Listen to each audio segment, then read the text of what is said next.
নমস্কার বন্ধুরা, নবদিগন্ত চ্যানেলের পক্ষ থেকে আপনাদের সকলকে জানাই স্বাগতম। তো বন্ধুরা, আজকে সকালে গুড মর্নিং জানিয়ে আপনাদের জন্য নতুন যে আপডেটটি শেয়ার করতে চলেছি সেটি হচ্ছে এসএসসি 26,000 চাকরি বাতিল মামলায় রাজ্য থেকে চাকরি গিয়েছে 26,000 পুরো প্যানেলের। তো এসএসসি যদি চাই, রাজ্য সরকার যদি চাই, এখনও কিন্তু এই প্যানেল বেঁচে যাবে মাত্র দুটি পদ্ধতি অবলম্বন করলেই। তো কী সেই দুটি পদ্ধতি, এই ভিডিওতে তার কিন্তু বিস্তারিত ব্যাখ্যা থাকবে। যে সমস্ত যোগ্য শিক্ষকরা রয়েছেন যারা আমার চ্যানেল ফলো করেন, আপনারা যদি কমিশনকে চাপ দেন এবং যদি এই দুটি পদ্ধতি অবলম্বন করতে বলেন, তাহলেই কিন্তু পুরো প্যানেল বেঁচে যাবে রিভিউ পিটিশনে।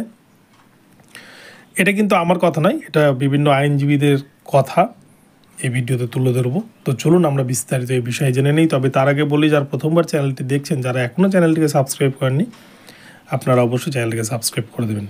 চলুন আমরা মূল পর্বে ফিরে যাই, বিস্তারিত সম্পর্কে জেনে নিই। তো বন্ধুরা, দেখেছেন এসএসসির গাফিলতি এবং রাজ্য সরকারের উদাসীনতা, এই দুটি কারণেই কিন্তু এসএসসির পুরো প্যানেল বাতিল হয়ে গেছে। কেননা কলকাতা হাইকোর্টে যখন 2024 সালের মার্চ মাসে দেবাংশু বসাক এবং মোহাম্মদ সাব্বার রাস্তের ডিভিশন বেঞ্চ পুরো প্যানেলকে বাতিল করে দিল, তখনই কিন্তু সরকার চাইলে তারা সেই রায়টাকে চেঞ্জ করতে পারত। কিভাবে? উপযুক্ত তথ্য প্রমাণ দিয়ে। কোর্ট বারংবার এসএসসির অবস্থান নির্দিষ্ট করতে বলেছে, কোর্ট কিন্তু অনেক সুযোগ দিয়েছে এসএসসিকে, কিন্তু এসএসসি বারংবার অযোগ্যদেরকে বাঁচানোর চেষ্টা করেছে। বাঁচলে অযোগ্য যোগ্য সবাই বাঁচবেন, নইলে কেউ বাঁচবে না। এই ছিল কিন্তু রাজ্য এবং এসএসসির অবস্থান। ওই জন্য তারা বারংবার কিন্তু ভুল পথে পরিচালিত করেছে কোর্টকে, তারা ভুলভাল বুঝিয়েছে, তারা বারংবার তাদের অবস্থান পরিবর্তন করেছেন। তো কোর্ট কিন্তু বাধ্য হয়ে পুরো প্যানেলটাকে অবশ্যই বাতিল করে। তারপরে 1 বছর সময় পেল স্কুল সার্ভিস কমিশন, এখনও পর্যন্ত কিন্তু তারা যোগ্য অযোগ্য লিস্ট আলাদা করতে পারলো না বা করলো না। করতে তারা ঠিকই পারবে, চেষ্টা করলেই পারবে, কিন্তু কোনো একটা কারণে তারা কিন্তু করতে পারছে না। সেটা আপনারাও জানেন, সেটা সকলেই জানে যে কী কারণে এসএসসি যোগ্য অযোগ্য লিস্ট আলাদা করে দিচ্ছে না। তো এবারে দুটি পদ্ধতি আপনাদের বলবো, বিভিন্ন আইনজীবীদের কথা। প্রথম কথা হলো, স্কুল সার্ভিস কমিশন যে ওএমআর সিটে পরীক্ষা নিয়েছিল, সেই ওএমআর সিটের অরিজিনাল ওএমআর না থাক, তার ডিজিটাল কপি, তার স্ক্যান কপি, যেটা সামান্য একটা চিপসে বা পেন ড্রাইভের মধ্যে কিন্তু সংরক্ষণ করে রাখা সম্ভব, সেখানে খুব সামান্য স্টোরেজের মধ্যেই কিন্তু বিপুল পরিমাণ ওএমআরকে সংরক্ষণ করে রাখা সম্ভব। সেই ওএমআরের ফুটপ্রিন্ট তাদের কাছে নিশ্চয়ই রয়েছে কারো না কারো কাছে, তারা অবশ্যই সেটাকে রেখেছে, কিন্তু তারা প্রকাশ করছে না। কেননা সেটা প্রকাশ করলেই কিন্তু যোগ্য অযোগ্যর তালিকাটা স্পষ্ট হয়ে যাবে। যোগ্য অযোগ্যর তালিকা স্পষ্ট হলে কিন্তু এসএসসি বিপদে পড়বে, সরকার বিপদে পড়বে।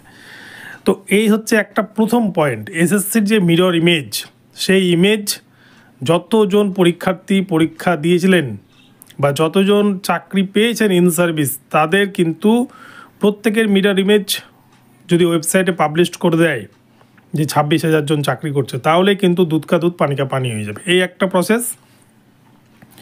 আর দ্বিতীয় আরেকটা হচ্ছে যোগ্য এবং অযোগ্যের লিস্ট তৈরি করে দেওয়া। এসএসসি এমন একটা যোগ্য অযোগ্য লিস্ট দেবে যেটা নিয়ে কারো কোনো ক্ষোভ থাকবে না, সবাই মেনে নেবে। যেমন সিবিআই মেনে নেবে, অপরদিকে রেসপন্ডেন্টদের পক্ষ থেকে যেমন বিকাশবাবু, শামীমবাবুরা রয়েছে, এনারাও মেনে নেবে, যেখানে কোনো অভিযোগ থাকবে না।